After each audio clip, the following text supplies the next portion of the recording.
చూసుకున్నావుగా కాగితాలు. నువ్వు నోట్లు రాసి అప్పు తెచ్చిన చోటల్లా నేను డబ్బు ఇచ్చేసి ఆ నోట్లన్నీ నా పేరు తిరగరాయించుకున్నాను. కైలాసం ఏముందండి, శివుడు విషయం అంతా కంట్రోల్లో పెట్టుకున్నట్లు అప్పులన్నీ మీ దగ్గర పెట్టుకున్నారు, ఆయన మీరు చెల్లించాలి. ఇప్పుడు నాకు డబ్బు చాలా అవసరం. ఒక వారం రోజుల్లోగా నువ్వు ఆ డబ్బు చెల్లించకపోతే నేనేం చేస్తాను? కైలాసం మామూలు లెక్కే కదండి, కళ్ళు తాగిన కోతులేగా గంతులేస్తారు, పిచ్చెక్కిన కుక్కలే అరుస్తారు.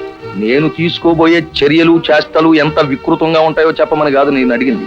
అతనేమవుతాడో చెప్పు. ఓహో ఆ లెక్క. ఏముందండి, వారు వారి కుటుంబం రోడ్డు మీద వరుసలు తీరి నిలబడతారు. మీరు దయదలిచి ఏ తట్టో బుట్టో వాళ్ళ మీదకి విసిరేస్తే అవి నెత్తిని పెట్టుకుని పొలి మీద దాటి పోతారు. వాళ్ళ కొద్ది రోజుల్లో డబ్బు సర్దుబాటు చేస్తానని చెప్పుకుంటే ఈ లోపుగా మీరు ఇంత దారుణాన్ని కొట్టుకడతారు. దారుణమే, కానీ దారుణాలు చేయడం మా వంశాచారం ఏం కాదు. పైగా నేనంత దుర్మార్గుణ్ణి కాదు.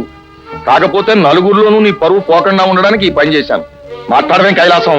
ఆ పైకి దుర్మార్గంగా కనపడతారే గాని నిజానికి దైవ సమానులు కదండి. కనుకనే దయదలిచి లక్ష్మీపతి నీకు సలహా ఇస్తున్నాను, విను.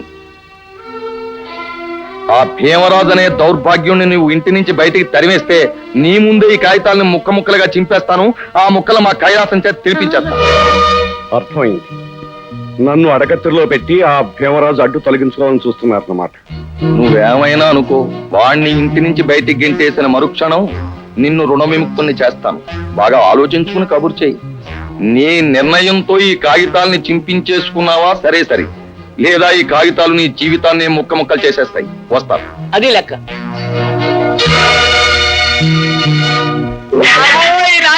కొట్టేశారు బాబోయ్, గుద్దేశారు బాబోయ్, చంపేశారు బాబోయ్. ఆగవయ్యా ఆగు. ఎవరు ఎవరిని గుద్దేశారు, ఎవరు ఎవరిని చంపేశారు, పోలీస్ రిపోర్ట్ ఇవ్వక ఇక్కడ దేవుడు చంపేశారు బాబోయ్. మీ ఇంట్లో వాళ్ళు లాటరీ టికెట్ కొట్టేశారు బాబోయ్, గుద్దేశారు బాబోయ్, చంపేశారు. ఆగవయ్యా, ఇలా శివాలెత్తి కుప్పగంతులు వేయకుండా కుదురుగా అసలు విషయం ఏంటో చెప్పు.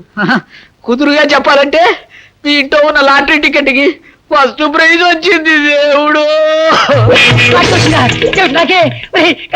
నిన్ను నిన్ను చంపిన బాబలేదా, నిన్ను ఏం చేసిన బాబలేదు, నిన్ను నిన్ను ఇదే లాటరీ వచ్చిందంటే ఎత్తుకుని ముద్దు పెట్టుకుంటారు, ఇలా బాగా చేస్తారేంటి? ఆనందం వెనక చేసుకోవడం అనేక రకాలు రా.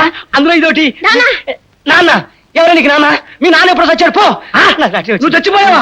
ఎప్పుడు చచ్చిపోయావు? ఏ రోజు చచ్చిపోయావు? ఎన్ని గంటలు చచ్చిపోయావు? మావయ్య మావయ్య ఎవరు నీకు మావయ్య? నాకెవరు లేరు, మీరు నాకేం కారు. పొండి. అయ్య బాబోయ్, ఈయనకి పెద్ద పిచ్చెట్టినట్టుందండి. నా కథ కూడా లేదంటాడేమో. పొండి, అందరూ పొండి. చెరువులో కప్పలాగా పిల్ల మెదగలాగా అంతా నాకు డబ్బు వచ్చిందని నా చుట్టూ చేరడం అనుకుంటున్నారా? నేనెవరిని చేరవను. పొండి. నా లాఠీ టికెట్ ఏది? నా లాఠీ టికెట్. అదేమిటి, తను మన ఇంట్లో చేరి తన దగ్గరికి ఎవరు చేరద్దంటాడేంటి? దగ్గరికి చేరితే డబ్బు ఎక్కడ ఇవ్వాల్సి వస్తుందని భయం. బుద్ధులు అక్కడికి పోతాయి. అగో నా డబ్బేది, నా డబ్బు ఎక్కడ? డబ్బు నా దగ్గర ఎక్కడ ఉంటుంది? డబ్బు వేస్తాను రే. డబ్బు ఇవ్వకుండా టికెట్ ఇస్తాను అనుకున్నావా? నెంబర్ చూడండి బాబు. ఇలా రా. చెప్పు. చూడు చూడు, మీ జాతకం మహర్జాతకం. మొదరసం జాతకం ఒక నెంబర్ లో పోయింది. ఆ వచ్చింది బుల్లిబాబు టికెట్ అయి ఉంటుంది. పులిబాబా ఎక్కడ? ఏడి పులిబాబు? పులిబాబు నా ప్రాణం, పులిబాబు నా దైవం. పులిబాబు లాంటి వచ్చిందిరా, ఆ డబ్బులు పంచుకుందాం. ఆపండి, రమణ గారికి ఏమి రాలేదు, మీ అందరికీ వచ్చింది. కడుపు నొప్పి, మాయ బాబు. మన శరీరాలు వేరేనా, ఆత్మలు ఒకటేరా? ఏది లాంటి టికెట్? ఏది ఏదైనా లాంటి టికెట్ ఏది? ఇదిగో బుల్లిబాబు టికెట్ నా దగ్గర దాచుకున్నాడు. బాబు గారు, మీరే నా ప్రాణం, మీరే నా దైవం, మీరు రమణ నాకు చెరువు. ఆగండి బాబు, ఆగండి. పూర్తిగా తెలుసుకుని అప్పుడు చెబుతురు గాని ఎవరు మీ ప్రాణమో. తీసుకోండి.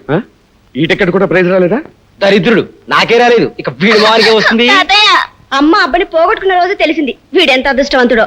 అమ్మయ్యా, ఎవరికీ రాలేదు కదా, ఎందుకు వచ్చిన గొడవ? వదిలేయండి.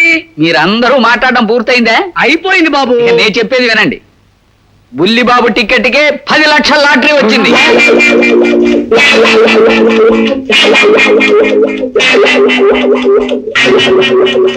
ఆ స్టీల్ సామాన్ అంతా లోపల పెట్టు. తప్పుకో, అడ్డం తప్పుకో. రండి, తీసుకురండి తీసుకురండి. డైనింగ్ టేబుల్ హాల్లో పెట్టండి, ఆ డ్రెస్సింగ్ టేబుల్ నా రూమ్ లో పెట్టండి. సుందరి, నువ్వు చెప్పినవన్నీ తీసుకొచ్చాను. చూసుకోవయ్యా. అమ్మా, ఓ నువ్వా? నేను చెప్తూ ఉండేవాడిగా ఏదో రోజు లక్షాధికారిని అయిపోతానని. అయిపోయాను అంతే. మా ఇంట్లో వాళ్ళక లాటరీ తగిలింది. అందుకే అమ్మాయి గారు మెరిసిపోతున్నారు. మెరిస్తే మెరిసా గాని నేను ఒక విషయం అడగాలనుకుంటున్నాను. ఏమిటా విషయం? అది మన పెళ్లి విషయం. మా నాన్నగారితో చెప్పాలని. నీ ఇష్టమేనేమిటి? నా ఇష్టాలతో పని లేదా? ఏమిటో తమరి ఇష్టాలు? నేను డబ్బు గల వాళ్ళని చేసుకోకూడదు అనుకుంటున్నాను. ఏమిటి? డబ్బున్న వాళ్ళని చేసుకోవా? అయితే నన్ను కూడానా? నువ్వేడు గొప్ప, ఎవరినైనా చేసుకోను. ఏమిటి చేసుకోవా? చేసుకోను. నిజంగా చేసుకోవా? చేసుకోను.